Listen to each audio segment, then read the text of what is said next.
ចិត្តខ្លួនឯងប្រែប្រួលព្រមទទួលរូបគេមកគិតខំពីមុនមិនដែលមានគេក្នុងចិត្តរឿងជីវិតត្រូវបើកទំព័រមួយថ្មី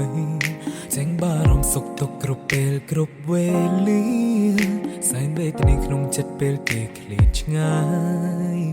ហាងខ្លួនឯងកុំអោយនៅគិតនៅរិតតែខ្វល់ខ្វាយត្រឡប់ក្រោយក៏គង់មិនអាចធ្វើបានលួចយំម្នាក់ឯងសាសួរខ្លួនឯងតើហេតុអ្វីទើបចិត្តខ្ញុំខុសប្លែកពីមុនទុនជ្រាយ៉ាងនេះពេលជួបគ្នាក៏នៅពិបាកមិនធូរស្រាលចិត្តគ្មានពាក្យពេចន៍នឹងត្រូវនិយាយរកគ្នា